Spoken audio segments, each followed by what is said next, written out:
Накануне состоялась встреча председателя ЦИКа Нурджан Шайлдабекова с представителями международных организаций по обсуждению вопросов, связанных с подготовкой и проведением выборов в местные кенеши, назначенных на 11 апреля 2021 года. С проведением досрочных выборов президента и референдума Центральную избирательную комиссию поздравили глава программного офиса ОБСЕ в Бишкеке Пьер фон Аркс и советник по программам постоянного представителя ПРООН Эркинбек Касымбеков. Нурджан Шайлдабекова рассказала об итогах прошедших досрочных выборов президента и референдума. Она отметила, что благодаря реформе избирательной системы, которая проводилась при содействии международных организаций в Кыргызстане, была достигнута достоверность, прозрачность, инклюзивность выборов.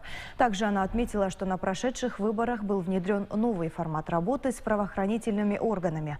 Кроме того, участники обсудили задачи в рамках подготовки и проведения предстоящих 11 апреля выборов в местные кенеши и в целом по организации выборного процесса в текущем году. Было предложено расширить информационную работу, совершенствовать дебаты, улучшить программное обеспечение, которое позволит проводить любые типы референдумов и выборов.